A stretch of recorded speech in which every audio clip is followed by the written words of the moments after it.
how they broke away to go to the Rootabaga country. Gimme the Axe lived in a house where everything is the same as it always was. Gimme the Axe said, the chimney sits on top of the house and lets the smoke out. The doorknobs open the doors. The windows are always either open or shut. We're always either upstairs or downstairs in this house. Everything is the same as it always was. So he decided to let his children name themselves. He said, the first words they speak as soon as they learn to make words shall be their names. They shall name themselves. When the first boy came to the house of Gimme the Axe, he was named Please Gimme. When the first girl came, she was named Ax Me No Questions. And both of the children had the shadows of valleys by night in their eyes, and the lights of early morning when the sun is coming up on their foreheads. And the hair on top of their heads was a dark, wild grass. And they loved to turn the doorknobs, open the doors, and run out to have the wind comb their hair and touch their eyes and put its 6 soft fingers on their foreheads. And then, because no more boys came and no more girls came, Gimme the Axe said to himself, my first boy is my last, and my last girl is my first, and they picked their names themselves. Please Gimme grew up and his ears got longer.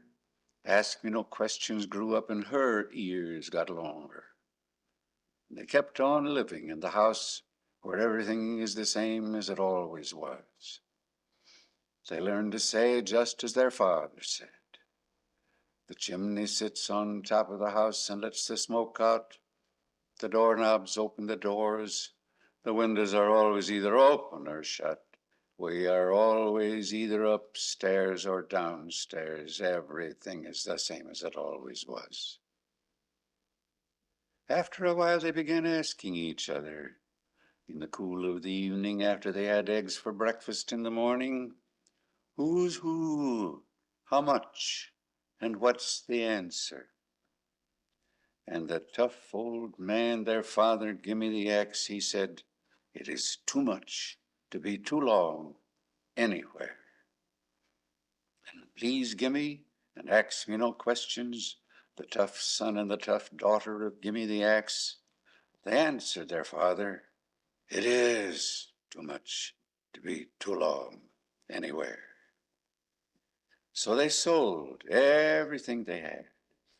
Pigs, pastures, pepper pickers, pitchforks, everything except their rag bags and a few extras. When their neighbors saw them selling everything they had, the different neighbors said, aha, they are going to Kansas, to Kokomo, to Canada, to Kankakee, to Kalamazoo, to Kamchatka, to the Chattahoochee. One little sniffer, with his eyes half shut and a mitten on his nose, laughed in his hat 5 ways and said, they are going to the moon, and when they get there, they will find everything is the same as it always was.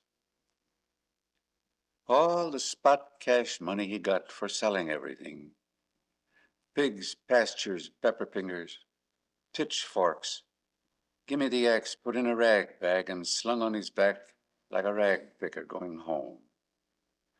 Then he took Please Gimme, his oldest and youngest and only son, and Ax Me No Questions, his oldest and youngest and only daughter, and went to the railroad station. The ticket agent was sitting at the window selling railroad tickets the same as always. And the ticket agent, wiping sleep out of his eyes, asked them, do you wish a ticket to go away and come back, or do you wish a ticket to go away and never come back?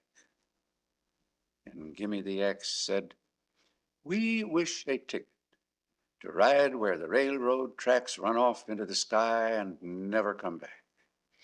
send us far as the railroad rails go, and then 40 ways farther yet.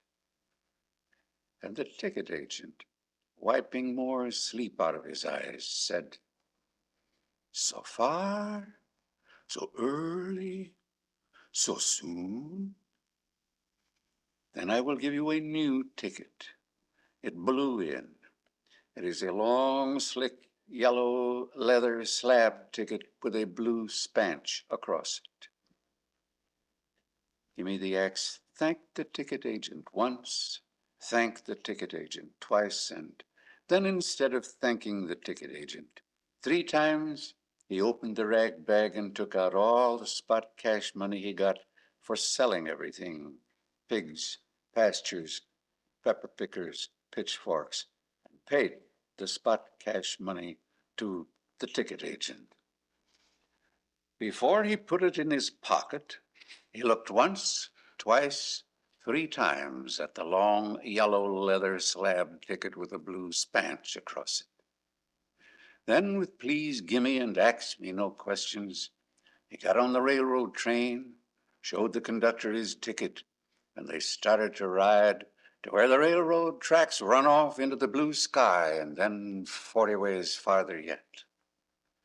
The train ran on and on. It came to the place where the railroad tracks run off into the blue sky. And it ran on and on, chick, chicka, chick, chicka, chick, chicka, chick. Sometimes the engineer hooted and tooted the whistle. Sometimes the fireman rang the bell. Sometimes the open and shut of the steam hog's nose choked and spit, pafistifoost, pafistifoost, pafistifoost. But no matter what happened to the whistle and the bell and the steam hog, the train ran on and on to where the railroad tracks run off into the blue sky. And then it ran on and on, more and more. Sometimes Gimme the Axe looked in his pocket, put his fingers in and took out the long, slick, yellow leather slab ticket with a blue spanch across it. And he said to his children, "Not even the kings of Egypt, with all their climbing camels and all their speedy, spotted, lucky lizards, ever had a ride like this." And then something happened. They met another train running on the same track. One train going one way, the other going the other way. They met. They passed each other. And the children asked their father, "What was it? What happened?" And he said, "Oh, one train went over, the other train went under. This is the over and under country. Nobody gets out of the way of anybody else. They either go over or under." Next, they came to the country of the balloon pickers. Hanging down from the skies, strung on strings so fine the eye couldn't see them at first, was the balloon crop of that summer. The sky was thick with balloons. Red, blue, yellow balloons, white, purple, and orange balloons, peach, watermelon, and potato balloons, rye loaf and wheat loaf balloons, link sausage and pork chop balloons. They floated and filled the sky. The balloon pickers were walking on high stilts picking balloons. Each picker had his own stilts, long or short. For picking balloons near the ground, he had short stilts. If he wanted to pick far and high, he walked on a far and high pair of stilts. Baby pickers on baby stilts were picking baby balloons. When they fell off the stilts, the handful of balloons they were holding kept them in the air till they got their feet into the stilts again. And Ax Me No Questions asked her father, "Who is that away up there in the sky, climbing like a bird in the morning?" And Gimme the Axe, he was singing too happy. The songs came out of his neck and made him so light, the balloons pulled him off his stilts. Well, will he ever come down again, back to his own people? Oh, yes. his heart will get heavy when his songs are all gone. Then he'll drop down to his stilts again. The train was running on and on. The engineer hooted and tooted the whistle when he felt like it. The fireman rang the bell when he felt that way. And sometimes the open and shut of the steam hog had to go, bavista-foost, bavista-foost. Gimme the Axe said to his son and daughter, next is the country where the circus clowns come from. Keep your eyes open. And they did keep their eyes open.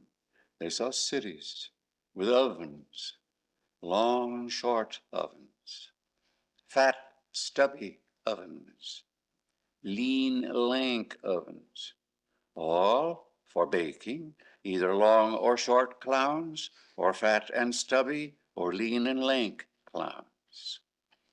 After each clown was baked in the oven, it was taken out into the sunshine and put up to stand like a big white doll with a red mouth leaning against the fence.